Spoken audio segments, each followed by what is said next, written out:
Fala pessoal, eu que Fagundes com mais um vídeo para vocês. Vídeo para falar dessas notícias aí do zum pós é o clássico. Fala de Laporta, Tebas falando sobre a tecnologia do gol. Lei Mbappé, ficamos sabendo ontem sobre uma Lei Mbappé e entre outras coisas, tá? Falar de forma geral dessas dessas conversinhas que aconteceram pós El Clássico aí, conversar um pouquinho com vocês. Semana sem jogos, né? A gente tem que fazer uns vídeos diferentes, vídeos mais informativos e com a minha opinião sobre. Então, assim, esse vídeo é um vídeo mais curto também, só para dar minha visão sobre essas coisas que vem acontecendo durante essa semana aí, tá? Eu quero agradecer aos membros, eu quero agradecer a todo mundo que tá aqui, todo mundo que oferece o seu suporte ao canal. R$ 2,99, tem um botão Seja Membro, confirmando a forma de pagamento, você recebe o link exclusivo do grupo do Telegram e lá você conversa com a gente sobre Barcelona, sobre futebol de forma geral, mas basicamente sobre o Barça, que é o time da gente, todo mundo que tá lá torce pro Barcelona e é um ambiente aberto, é um ambiente que tem pouquíssimas regras, mas a gente preza pelo respeito, né? A gente preza pelo diálogo e você saiba lá você que entrando e você falar alguma coisa que o pessoal não concorda, o pessoal vai discordar. E a gente normalmente debate sobre isso e tá todo mundo vivo. Né? Quem não consegue dialogar, quem não consegue ter uma visão aberta, uma mente aberta para entender opiniões contrárias, realmente lá não é o lugar para você, tá? Mas vamos adiantar logo pro vídeo, vamos falar sobre esses assuntos aí, só para dar minha opinião e falar um pouquinho sobre essas coisas aí que acontecem no Campeonato Espanhol, que realmente tem coisa que acontece que eu acho que não vai mudar, tá? Eu acho que não vai mudar mesmo. Mas é isso, roda a vinheta que a gente fala mais sobre isso.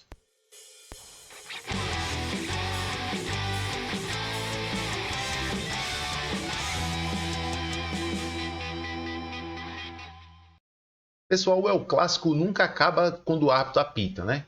O El Clássico sempre tem as ramificações, sempre tem as polêmicas, sempre tem os debates dos jornais esportivos e nunca é aqueles debates só para falar de futebol. Sempre é um debate para falar de polêmicas, de decisões, de arbitragem, de escolhas, e isso é péssimo para a imagem do campeonato. Isso é péssimo para a imagem do campeonato espanhol como um todo, entendeu? Eu acho que até para um madridista, eu acho que o madridista ele tem que ser um pouco mais sensato. Tá entendendo? Ele tem que ser um pouco mais sensato. Eu acho que a pessoa não pode ter uma cabeça, um cérebro tão pequeno ao ponto de pensar, tipo assim, eu torço pro meu time, eu quero que o meu time vença, mas eu quero que o meu time vença passando por cima de todas as normas, todas as leis, todas as coisas, eu quero ser beneficiado. É um esporte. É um esporte, gente. A gente está aqui para um entretenimento. O entretenimento tem que ter regras e tem que ser justo e tem que usar as mesmas regras para ambos os times. Para ambos os times, para os outros times da liga, porque é um esporte. É um esporte. É uma pena a gente pensar muito no saber do fator político no Campeonato Espanhol, o fator político que tem envolvido, mas precisava ser diferente. Precisava ter uma ideia diferente na cabeça do torcedor. Tanto que a gente vai criando uma cultura de ódio por causa das coisas que vão acontecendo. A gente vai começando a tomar raiva de certas coisas que chega um ponto que você começa a pensar loucuras. Até que você cai na real e fala, gente, é só uma partida de futebol. Por que quem comanda o esporte não gerencia o esporte para ser uma coisa prazerosa para todos? Por que para uns tem que ser de um jeito, por que para outros tem que ser de outro jeito? É só um esporte que vença o melhor, mas isso nunca aconteceu no Campeonato Espanhol e nunca vai acontecer. Falando sobre a tecnologia do gol, que teve lá a bola de Yamal, e se entrou e não entrou, tal, aquela coisa, eu acredito que 99% das pessoas que viram aquele lance por um ângulo correto, um ângulo da torcida, um ângulo com a câmera da torcida ali, viu que a bola entrou. Então a questão na minha cabeça não é assim, entrou e não entrou porque vai ter uma parcela de fanáticos que vai falar que não entrou. Para mim a maior tristeza é você ter essa dúvida num campeonato profissional. Você ter essa dúvida, porque isso não depende da interpretação do homem. Isso é uma tecnologia de sim e não. Entendeu? Então, e você vê o presidente da liga tuitar sobre isso durante o jogo, mostrando lances onde o goal line falhou anos atrás, isso e aquilo, a tecnologia poderia estar sendo implementada, poderia não estar calibrada correta, tudo tem um começo, tudo é ajustado, tudo evolui, né? Tudo evolui. Tem vezes que tem um design, vai evoluindo para outro, fica mais preciso, isso e aquilo, e hoje a gente vê funcionando. Então você vê um presidente da liga ter um pensamento retrógrado desse, porque é o time dele, é um antiprofissionalismo absurdo, e é isso que teria que ser coibido na Espanha. Os outros times deveriam ter mais vozes para isso, para coibir essas coisas. E eu acredito que na próxima temporada a tecnologia do goal line vai existir no Campeonato Espanhol. pelo menos esses lances não vão ser mais duvidosos. Pelo menos esse é o pensamento da gente, né? A não ser que realmente o trem seja calibrado de forma errada. Mas isso não resolve os problemas que tem no Campeonato Espanhol. O problema do Campeonato Espanhol não é de hoje.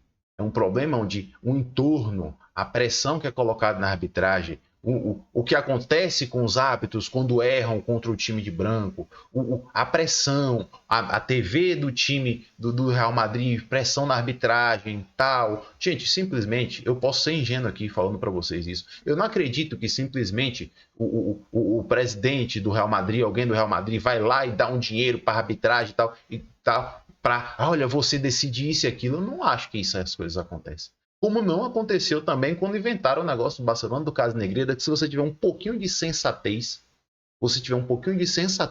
você vai entender que o objetivo era difamação.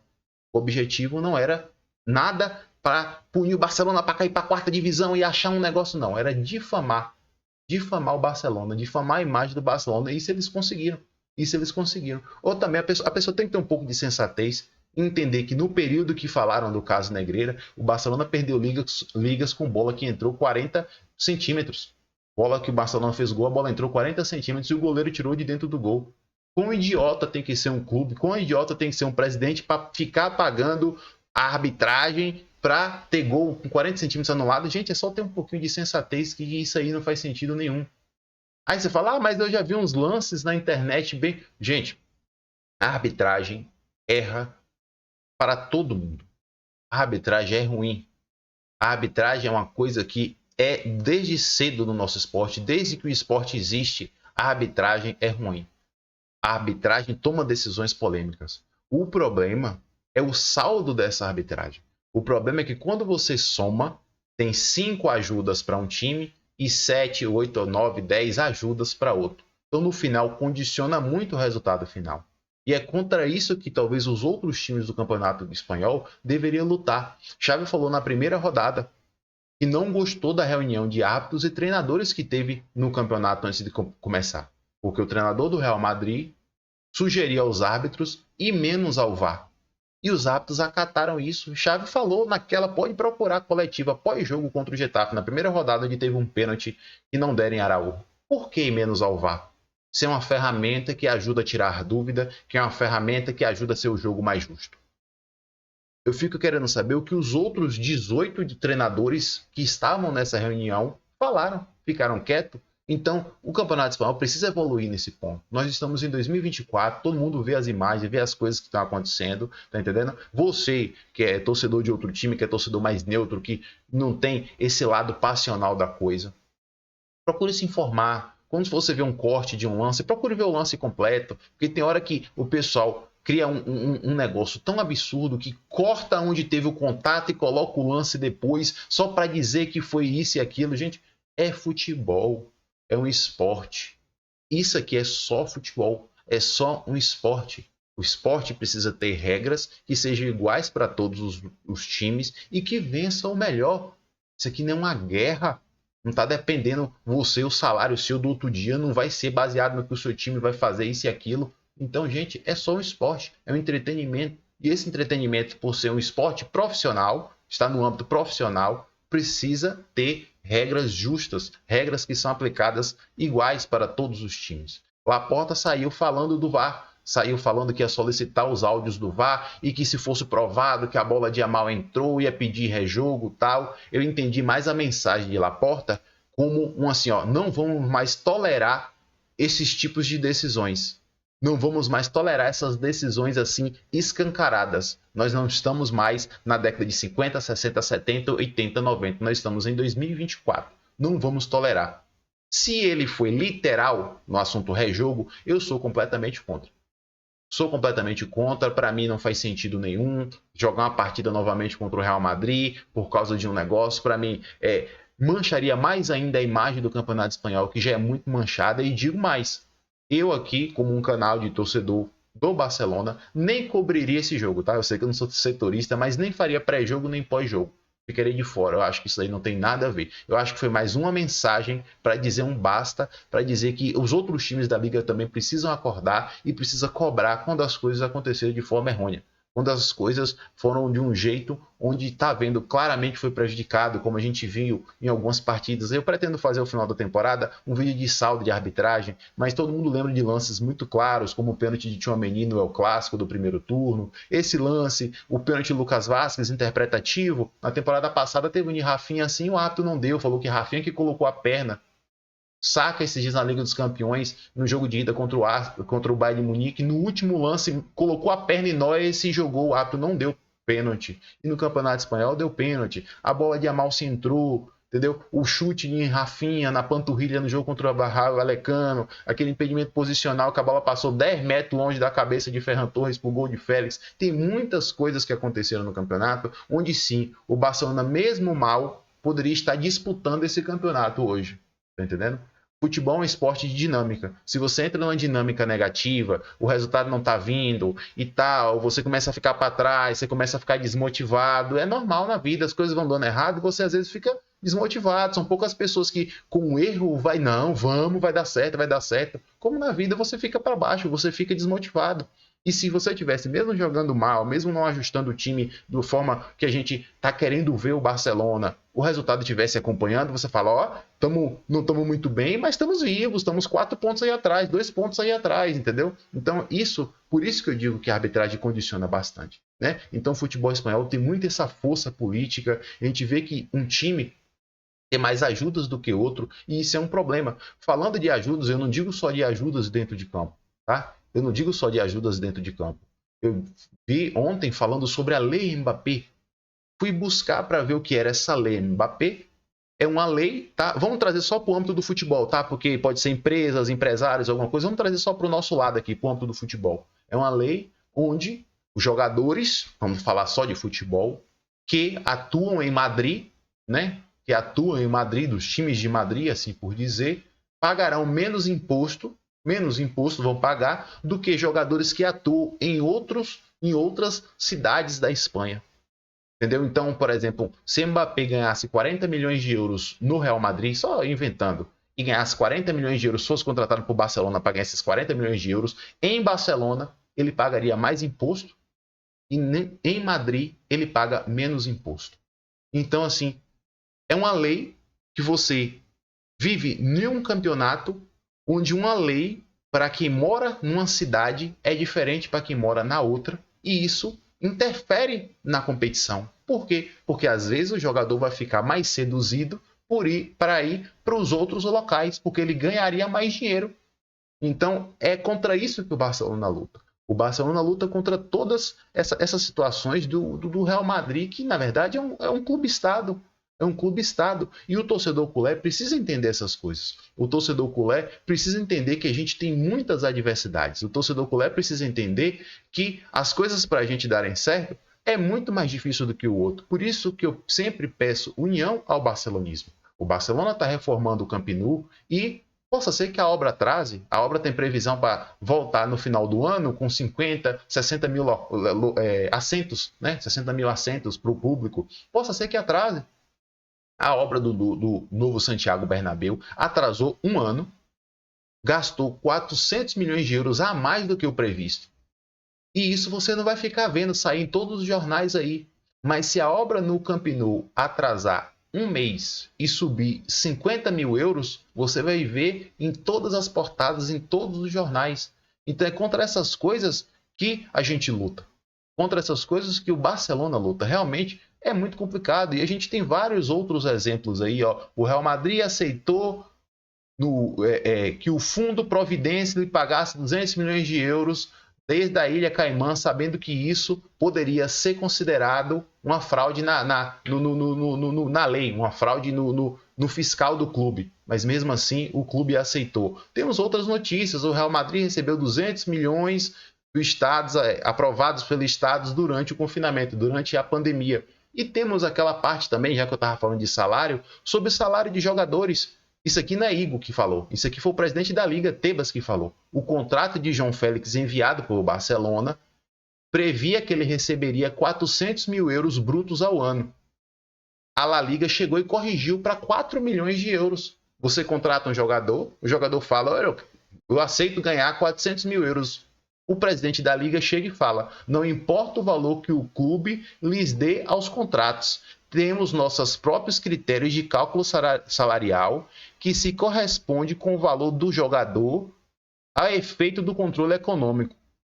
Nos surpreendeu que um jogador de primeiro nível como o João Félix poderia receber esse salário. Era tão baixo e decidimos aumentar até a quantidade que parecia ser mais realista. Eu nunca vi isso em lugar nenhum. Você contrata um jogador, fala, esse jogador vai receber X e manda para a liga fala, não.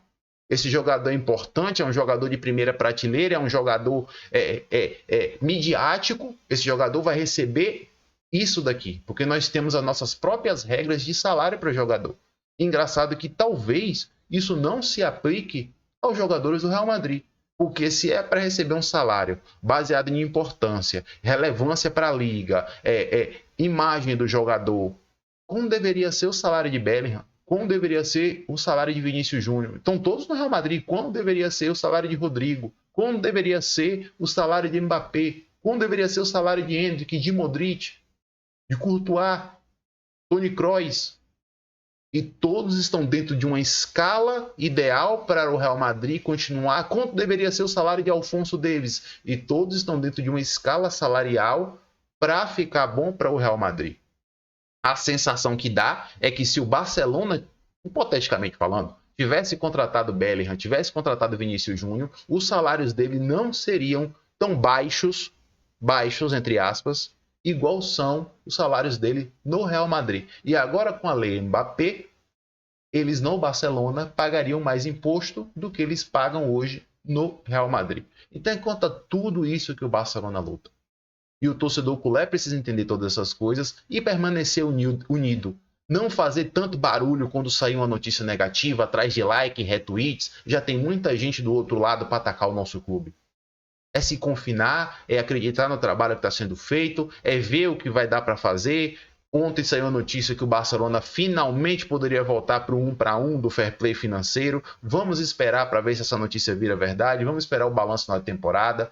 É se manter unido, é entender que as coisas em Barcelona é muito mais difícil do que em Madrid. É entender que a gente joga com condições diferentes. E torcer para o próximo projeto aí, que vai mudar de treinador o time da gente, dar certo. Torcer para o time da gente ter condições de ir ao mercado e contratar os melhores do mundo? Não, isso é muito utópico. Torcer para o nosso time conseguir ir ao mercado e contratar peças interessantes para completar o nosso elenco, para tornar o nosso elenco um time mais competitivo. Vai ser com esse treinador? Não sei, acredito que não. Talvez faça um vídeo mais lá na frente para falar sobre se Xavi ficar, se Xavi não ficar, o que é que vai acontecer. Quem o Barcelona deve contratar? Não sei. Talvez lá na frente eu faça um vídeo quando os rumores começarem a aumentar e a gente conversa muito sobre isso. Mas é entender que para ser torcedor do Barcelona, você tem que ser torcedor mesmo. Torcedor raiz. Torcedor que abraça a causa, porque você sabe que você joga com regras diferentes. Você sabe que existem coisas que acontecem na Espanha que o tratamento para um é de um jeito, o tratamento para outro é de outro jeito. Então a única coisa que eu peço é união. É união ao barcelonismo, é união ao torcedor culé, porque torcer por Barça não é fácil. Não é fácil. E sobre a arbitragem, só um recado, que eu vou falar novamente lá no jogo contra o Valência. O Real Madrid, a Liga Espanhola sabe maquiar às vezes os erros da arbitragem. Não se engane, nesses últimos jogos do campeonato, o Real Madrid, virtualmente campeão espanhol, ter várias polêmicas de arbitragem favorecendo o nosso time. Para aquela pessoa que está enviesada, chegar e apontar, tá vendo? Tá vendo aí? Estão ajudando seu time, estão ajudando seu time. Agora que não adianta mais nada, agora que não tem mais nada, que não tem mais efeito nenhum. Só para tentar maquiar como funcionam as coisas do Campeonato Espanhol. Mas é isso, pessoal. Qualquer novidade que sair do Barcelona aí sobre fair play, mercado de transferências e tal. Dash machucou, mas o PSV disse que talvez vai comprar ele mesmo assim. Vamos esperar para ver o que acontece. Mas qualquer novidade que acontecer, pessoal, eu faço um videozinho para vocês e a gente conversa mais aqui. Viu? Mas é isso. Segunda-feira tem jogo contra o Valência e a gente vai estar aqui fazendo o pré-jogo. Valeu, pessoal. Até o próximo vídeo. Tchau, tchau.